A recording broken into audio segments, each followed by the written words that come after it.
Hello, very good morning to all of you. तो unit 3 में हमारा अगला टॉपिक है मेज़रमेंट ऑफ सरफेस रफनेस। ठीक है, इसके पहले हम लोग ये इससे संबंधित डिफिनीशंस पढ़ चुके हैं। जो भी रफनेस है उससे संबंधित क्या क्या परिभाषाएं होती हैं इंडियन स्टैंडर्ड के हिसाब से ही पढ़ चुके थे, और भी जो परिभाषाएं होती हैं वो हम इसमें पढ़ चुके हैं। ठीक है, तो अब इसमें अगले टॉपिक पे हम आते हैं कि भाई सरफेस रफनेस जो है उसको मेज़र कैसे करेंगे। तो इसके 3 तरीके हैं। तो पहला हम देखते हैं। ठीक है, तो देखिए पहला है अधिकतम शिखर से गर्त तक रुक्षता की ऊंचाई, maximum peak to valley height of roughness. ठीक है, ये सबसे सिंपल तरीका है। इसमें जो भी इरेगुलरिटी होती है हमारे सरफेस की, उसको पीक और वैली के फॉर्म में देखते हैं। पीक और वैली क्या क्या कहने का क्या मतलब है बता रहा हूँ। देखिए, जैसे मान लीजिए ये किसी सरफेस की प्रोफाइल है।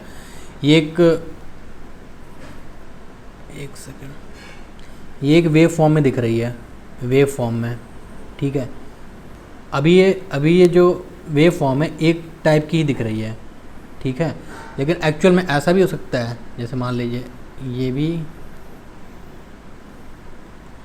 भी एक क्या है, रफनेस का एक टाइप हो सकता है।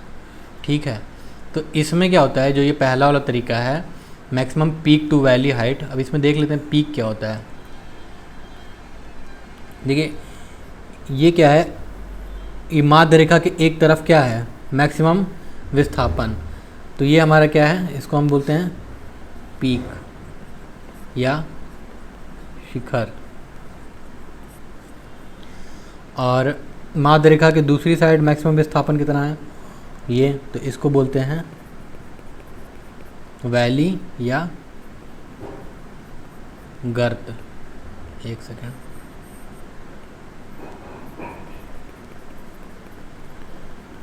वैली या गर्त ये हो जाएगा। ठीक है, तो इसमें क्या होता है, इस रेंज के लिए यहाँ से यहाँ तक के लिए पीक और वैली, इसके बीच की जो दूरी होगी यहाँ से यहाँ, इसको ये हम क्या बोलेंगे, maximum peak to valley height roughness. अच्छा देखो, अब देखो यहाँ पे इस वाले केस में तो सारी की सारे जो प्रोफाइल है एक जैसी ही दिख रही है, लेकिन इस वाले केस में प्रोफाइल क्या है, कम और ज़्यादा है।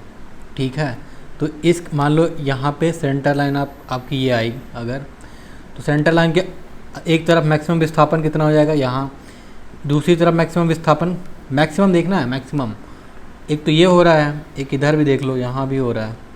ठीक है, तो इस रेंज के लिए मतलब इस कर्व के लिए इतने के लिए हम कितना, एक हमारी आ जाएगी एच की वैल्यू, कुछ एच की वैल्यू आएगी। ठीक है, ऐसे ही फिर इसके लिए भी निकाल लेंगे। फिर मतलब कई जगह रैंडमली हम ले लेते हैं एच की वैल्यू पीक टू वैली से, गर्त और शिखर के बीच की दूरी से, और फिर उसके बाद से क्या कर लेंगे, पूरे सरफेस के लिए निकालना है तो एवरेज ले लेंगे। तो ये होता है। ठीक है, तो अगला है मूल माध्य वर्ग मान, रूट मीन स्क्वायर और आरएमएस वैल्यू। इसमें क्या होता है कि जो भी हमारी सेंटर लाइन है, सेंटर लाइन से प्रोफाइल के बिंदुओं के बीच की दूरी, प्रोफाइल अधिकतम प्रोफाइल के बीच के, प्रोफाइल पे स्थित बिंदुओं के बीच की दूरी को क्या बोलते हैं, ऑर्डिनेट। या एक बार मैं बता भी चुका हूँ कि मान लीजिए कि ये अगर एक्स और वाई एक्सिस है, तो ये एक्स पे जो भी वैल्यू आती है उसको एब्सीसा बोलते हैं, और वाई में जो वैल्यू होती है उसको क्या बोलते हैं, ऑर्डिनेट्स बोलते हैं। ठीक है, तो यहाँ पे प्रोफाइल पे जो बिंदु है उसकी माध्य रेखा से एक दूरी मान लीजिए कुछ होगी, यहाँ पे ये हो सकती है, यहाँ पे ये हो गई, ये हो गई, ये है।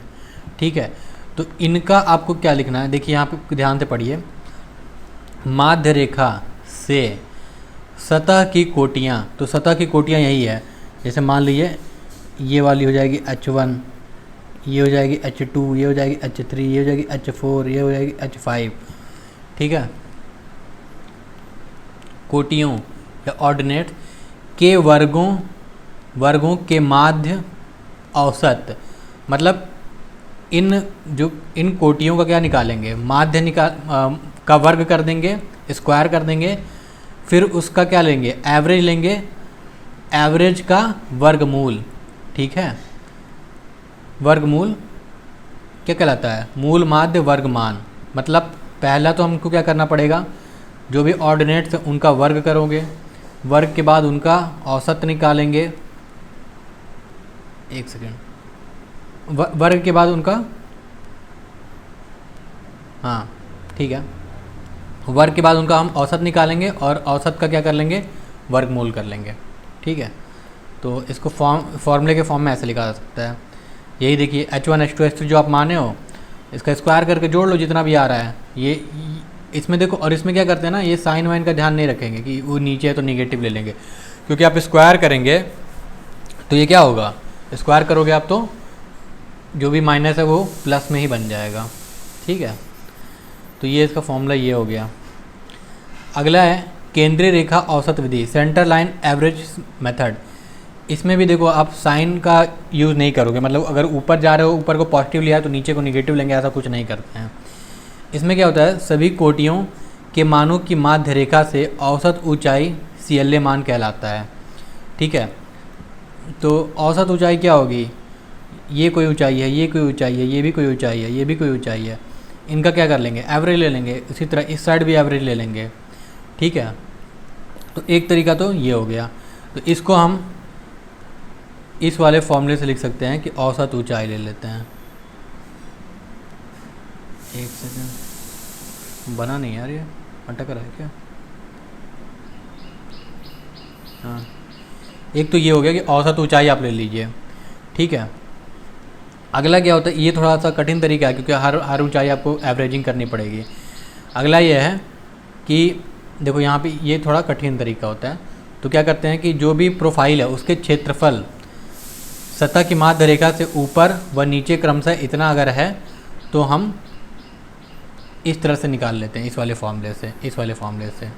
ठीक है, L क्या है, टोटल प्रोफाइल की लेंथ है। A1 क्या, A1 A2 A3 क्या है, जो प्रोफाइल है उसका माध्य रेखा के ऊपर प्रोफाइल और माध्य रेखा के नीचे प्रोफाइल का क्या है, एरिया है। ठीक है, देखो CLA वैल्यू क्या होती है कि सतह जो होता है, ठीक है, अनियमितता प्रकृति होती है। फिर इसमें क्या होता है, जो हमारे रिज़ल्ट होते हैं वो सेटिस्फैक्ट्री होते हैं, बहुत एक्यूरेट नहीं होते हैं। ठीक है, फिर ये आपके 3 मेथड हो गए हैं। ठीक है, पहला क्या था, पहला आपका ये था कि अधिकतम शिखर से गर्त की रुक्षता की ऊंचाई, मतलब पीक टू वैली का जो हाइट हम ले लेते हैं। दूसरा क्या होता है, रूट मीन स्क्वायर। और तीसरा क्या होता है, सेंटर लाइन एवरेज मेथड। अब देखिए इसमें एक चीज़ आ रहा है, सेंटर लाइन। तो आप ये क्वेश्चन उठता है कि भाई सेंटर लाइन हम बनाएंगे कैसे। ठीक है, तो वही चीज़ एक बारी देख लेते हैं। देखिए पहले हम क्या करते हैं कि एक अनुमानित माध्य रेखा मान लेते हैं। तो अनुमानित हमारी ये हो गई, मान लीजिए ये वाली, ये अनुमानित हो जाती है। ठीक है, अब क्या करते हैं कि जो भी अनुमानित माध्य रेखा है उसके ऊपर और नीचे जो भी प्रोफाइल है उसका क्षेत्र हम मेज़र करते हैं। तो देखो ये वाली अगर माध्य रेखा है तो इसके ऊपर एरिया ये आ रहा है, ऊपर का उसके ऊपर ये है, फिर एक एरिया ये आ रहा है। नीचे का एरिया क्या आएगा, ये आएगा, ये आएगा, ये आएगा। ठीक है, एक सेकेंड, नीचे का एरिया आपका ये आ रहा है, ये पहला हो गया, ये नीचे वाला आएगा, मतलब ये ऊपर का एरिया, ये नीचे का एरिया, ये ऊपर का एरिया, इसके रेफरेंस बात हो रही है, इसके ये नीचे का एरिया, ये ऊपर का एरिया, ये नीचे का एरिया। ठीक है, तो ऐसा कुछ हो रहा है। ठीक है, लेकिन अब इसमें क्या करते हैं, हम करेक्शन करते हैं और ऐसे करते हैं कि जो एरिया, अब हम देखो इसमें क्या हो रहा है कि जो ऊपर के एरिया नीचे के एरिया में अगर हम डिफरेंस निकालें तो नीचे के एरिया डोमिनेट कर जाएगा, नीचे के एरिया की वैल्यू ज़्यादा होगी। तो हम क्या करेंगे, अपनी सेंटर लाइन को फिर से क्या कर लेंगे, चेंज कर लेंगे। तो फिर यहाँ कहीं मानेंगे, यहाँ कहीं मानेंगे, फिर ऊपर के एरिया और नीचे के एरिया को क्या करेंगे, कंपेयर करेंगे, दोनों का डिफरेंस निकालेंगे। डिफरेंस फिर देखेंगे, जीरो के निकटतम जो जीरो के निकटतम वैल्यू आएगी वो सेंटर लाइन जो भी रेखा देगी, वो वैल्यू जो भी रेखा देगी उसी को हम क्या बोलेंगे, मीन लाइन। ठीक है, तो अगर फॉर्मूले के रूप में देखना चाहें तो ये होता है समेसन ऑफ ए ऊपर का एरिया मतलब सेंटर लाइन के ऊपर, समेसन ऑफ ए नीचे का एरिया बटे एल टोटल प्रोफाइल की जो लेंथ होती है। इसको कैपिटल कर दे रहा हूँ, कैपिटल एल। ठीक है, अब देखिए अगला हमारा है इसमें सरफेस रफनेस मापने की विधियाँ। तो दो विधि होती है, एक कंपेरिजन मेथड होता है, एक क्वांटिटेटिव मेथड होता है। कंपेरिजन मेथड मतलब ये होता है कि आपको बस अनुमान लगा रहे हो, जैसे आपने टच किया जो भी सरफेस है उसका जो स्क्रैच है वो आपको दिख रहा है, विजुअल इंस्पेक्शन हो गया, सूक्ष्मदर्शी निरीक्षण हो गया। ठीक है, तो इस तरह की विधियों को हम क्या करते हैं, कंपेरिजन मेथड। और अगला क्या है, क्वांटिटेटिव मेथड, मतलब जिसमें आप जो सरफेस रफनेस होती है उसको आप कोई वैल्यू दे सको कि इस सरफेस की रफनेस इतनी है, वैल्यू कुछ आप उसको दे सको। ठीक है, तो ये अब हमको देखना है। अब इसमें क्या है, ये जो Taylor Hobson Talysurf surface roughness tester है, ये एक इक्विपमेंट होता है, इसकी मदद से हम सरफेस को मेज़र करते हैं। और एक है टॉमिल्सन सरफेस, ये टॉमिल्सन नहीं है, टॉमलिंसन होगा, टॉमलिंसन सरफेस मीटर। ठीक है, तो ये दो इंस्ट्रूमेंट आपको देखने हैं, तो हम देखते हैं क्या होता है। ये टेलर वाला पहले देखते हैं, टेलर। ठीक है, टेलर कह रहा हूँ, टॉमलिंसन वाला। ठीक है, तो टॉमलिंसन सरफेस मीटर। देखिए ये क्या करना है आपको, ये एक इंस्ट्रूमेंट है, तो इंस्ट्रूमेंट है तो इसका क्या सिंपल एक इंट्रोडक्शन लिखेंगे आप, इसके जो भी मुख्य भाग हैं इसमें यूज़ हुए वो आप लिखोगे, इसका कंस्ट्रक्शन लिखोगे कि क्या क्या पार्ट इसमें लगे हैं, और फिर वर्किंग लिखोगे और एडवांटेज और डिसएडवांटेज। ठीक है, तो इस तरह से करना है। तो पहले मैं इसको थोड़ा सा एक्सप्लेन कर दे रहा हूँ उसके बाद, और इसका जो क्या कहते हैं बुक में जो भी लिखा हुआ है वो मैं व्हाट्सएप पे शेयर कर दूंगा, तो आप लिख लीजिएगा। और जो यहाँ पे समझने लायक बात है कि कैसे एक्चुअली ये काम कर रहा है, मैकेनिज़्म क्या है, वो आप यहाँ पे समझ लीजिए। ठीक है, तो यहाँ पे है देखो, टॉमलिंसन सरफेस मीटर, इसको डिज़ाइन किया था डॉक्टर टॉमलिंसन ने, इसलिए इसका नाम टॉमलिंसन सरफेस मीटर होता है। इसमें क्या करते हैं कि हम मैकेनिकल और ऑप्टिकल अरेंजमेंट करके, और जो भी हमारा इस सरफेस की प्रोफाइल होती है उसको ड्रॉ करते हैं, और फिर उसको मैग्नीफाई करके पता करते हैं कि रफनेस कितनी है। इसके जो मेन पार्ट्स होते हैं देखिए, डायमंड, स्टाइलस एंड प्रोब। तो ये हम देखते चलते हैं कहाँ पे है। तो ये जो पार्ट है ना, ये एक सेकेंड, इसको स्टाइलस बोलते हैं। स्टाइलस मतलब सिंपल पेन की तरह जो होता है, जो मोबाइल पे इसके स्क्रीन पे लिखने के लिए जो यूज़ करते हो, तो उसको पेन भी बोल सकते हो, स्टाइलस भी बोल सकते हो। बेसिकली ये जो उसका कुछ ऐसा टिप टाइप का होगा, जैसे पेन की टिप होती है ना वैसे। तो ये हमारा क्या हो गया, ये है डायमंड स्टाइलस प्रोब। ठीक है, अगला हमारा क्या है, लैप्ड स्टील सिलेंडर। ठीक है, तो स्टील का सिलेंडर होना चाहिए, तो ये हमारा लैप स्टील सिलेंडर हो गया। अगला क्या है, लीफ स्प्रिंग। लीफ स्प्रिंग कमानीदार स्प्रिंग आप पढ़ चुके हैं मॉस में। ये जो टाली वाली के नीचे लगा होता है, या ट्रैक्टर टाली, और हाँ वही टाली के नीचे होता है, ट्रक वर्क के नीचे होता है लोड के डिस्ट्रीब्यूशन के लिए। ऐसे पत्तीदार स्प्रिंग होती है, ऐसे पढ़े थे आप। एक सेकेंड में क्या हो रहा है, ऐसा पढ़े थे, ये था, फिर ऐसे था, ऐसे था। तो ये लीफ स्प्रिंग होती है। ठीक है, तो वही वाली लीफ स्प्रिंग क्या है, ये है। उसके बाद स्किड होता है। स्किड देखो ये जो है हमारा, एक सेकेंड, ये नहीं है, ये हमारा स्किड है। ये क्या होता है कि जो स्टाइलस है वो हमेशा नीचे की तरफ बना रहे, उसके लिए यूज़ होता है। ठीक है, फिक्स्ड रोलर, तो ये हमारा रोलर है। अभी देखते हैं कैसे ये सब क्या करेगा। फिर अगर है लाइट स्प्रिंग स्टील आर्म, तो ये जो है ये लाइट स्टील स्प्रिंग आर्म है। फिर डायमंड स्क्राइबर, तो यहाँ पे ये क्या है, ये है हमारा, देखो यहाँ पे लिखा है ना डायमंड स्क्राइबर, ये है, ये जो टिप टाइप का है, जो ये है ना टिप, ये हमारा क्या है, डायमंड स्क्राइबर। और फिर क्या है, स्मोक्ड ग्लास। स्मोक्ड ग्लास ये है जिस पे हमारा प्रोफाइल बनेगा स्क्राइबर की मदद से। ठीक है, अब देखो ये कैसे काम करता है। अच्छा पहले कंस्ट्रक्शन में आते हैं फिर वर्किंग देखते हैं। देखो कंस्ट्रक्शन में इसको में क्या होता है, सिंपल सा, ये थोड़ा डायग्राम एक बार समझ लो।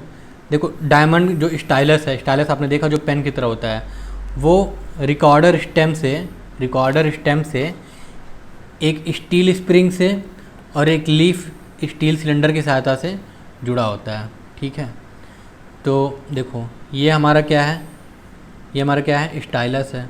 ये नॉर्मल स्प्रिंग आर्म है, ये लीफ स्प्रिंग आर्म है, और एक किससे जुड़ा होता है, ये हमारे स्क्राइब से। ठीक है, या रिकॉर्डर स्टेम या स्क्राइब जो भी बोलो। तो और ठीक है, और नहीं या ये लैप स्टील सिलेंडर से जुड़ा होता है। लैप स्टील सिलेंडर क्या है, ये है, ये हमारा लैप स्टील सिलेंडर है। ठीक है, और जो ये डायमंड स्टाइलस है ये लीफ स्प्रिंग की सहायता से बॉडी से जुड़ा होता है। तो देखो ये है हमारा स्टाइलस, ये है हमारी लीफ स्प्रिंग, और ये किससे जुड़ी है, ये जुड़ी है बॉडी से। ठीक है, बॉडी से जुड़ी है। अब देखो जैसे ये क्या, अभी इसका मैं वो वीडियो भी दिखाऊंगा कैसे ये काम कर रहा है, क्या हो रहा है। ठीक है, लेकिन अभी आप देखो यहाँ पे कि कैसे होगा।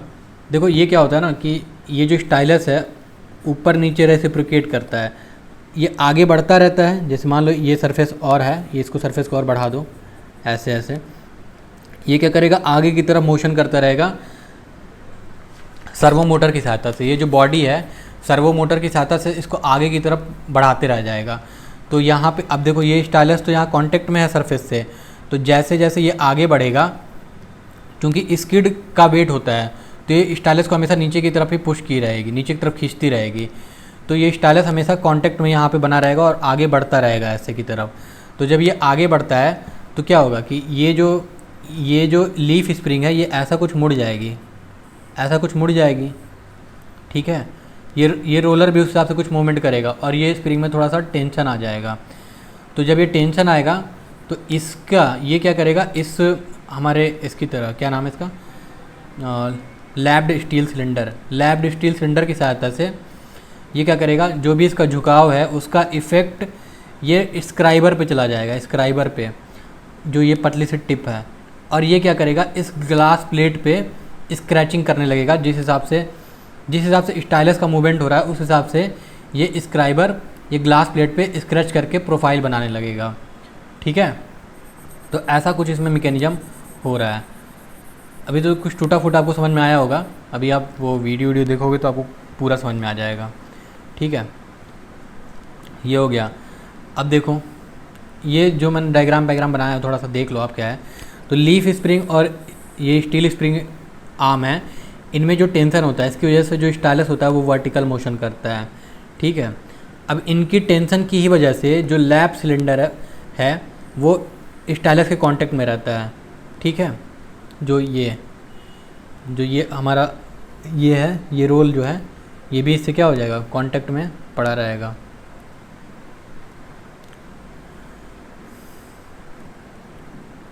ये लैप सिलेंडर नहीं होगा,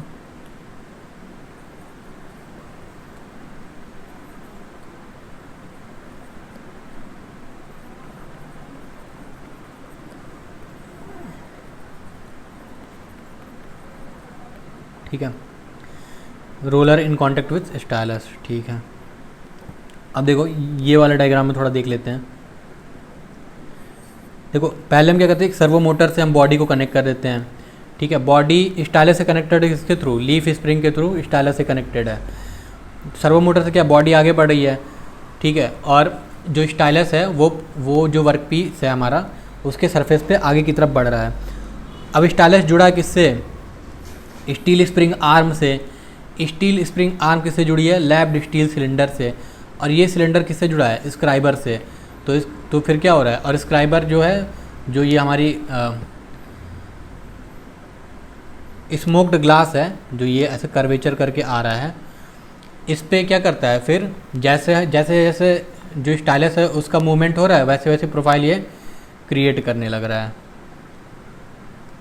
ठीक है,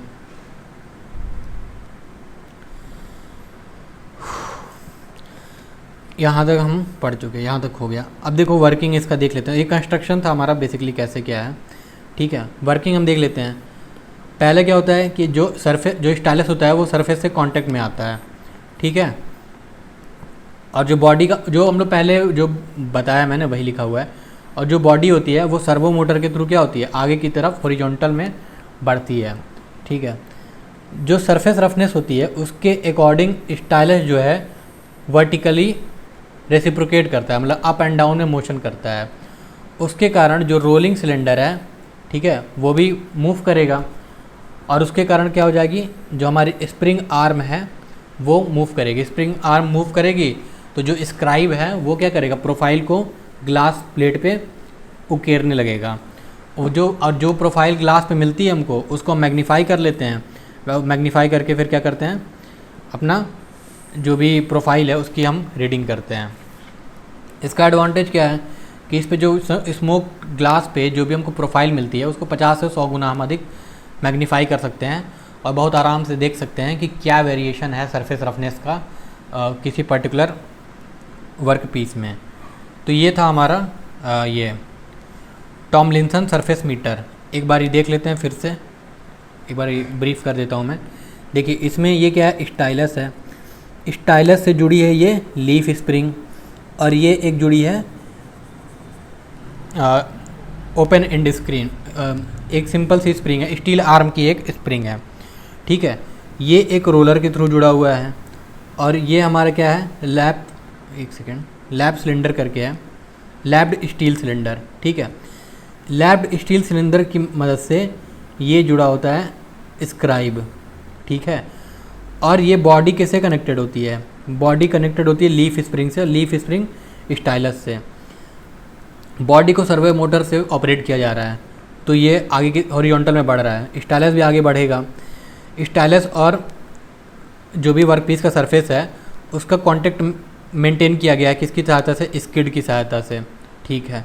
तो जैसे जैसे ये आगे बढ़ेगा ये स्टाइलस, तो ये अप एंड डाउन मोशन करेगा क्योंकि जो सरफेस है वो क्या है, अनइवन है, खुरदुरी टाइप की है। तो जब ये ऊपर नीचे मोशन करेगा तो ये स्प्रिंग में उसी हिसाब से टेंशन आना शुरू होगा। अब ये रोलर क्या करता है, ये मदद करता है स्टाइलस को केवल वर्टिकल में ही बना रहे, इसके लिए ये कुछ ऐसा है। ये हमारा स्टाइलस है, ये एक रोलर है, ये एक रोलर है और इधर से भी एक रोलर है। तो ये सिर्फ ये क्या अलाउ कर रहा है, इसको वर्टिकल में ही अलाउ कर रहा है मोशन करने के लिए, हॉरिजॉन्टल में कोई भी मोशन नहीं होगा, ठीक है। इसे मिटाओ यार। तो हमारा जब स्टाइलस मूव कर रहा है वर्टिकल में तो ये स्प्रिंग में क्या आ रहा है, उसी के अकॉर्डिंग टेंशन घट बढ़ रहा है। अब ये इस सिलेंडर के थ्रू क्या हो रहा है, ये स्किड से जुड़ा होता है। अब ये 2D है तो इसमें दिखा नहीं सकते कि भाई कैसे जुड़ा हुआ है, बट ये जुड़ा होता है। तो उसके हिसाब से हमको यहाँ पे क्या मिलती है, ये प्रोफाइल मिलना शुरू हो जाती है। इसको हम 50 से 100 गुना बड़ा कर लेते हैं और हम अपना प्रोफाइल देख लेते हैं, ठीक है। तो ये इसका वर्किंग और जो भी कंस्ट्रक्शन है आप समझ गए होंगे। इसका हल्का सा वीडियो देख लीजिए और फिर उसके बाद से इसको क्लोज़ करते हैं।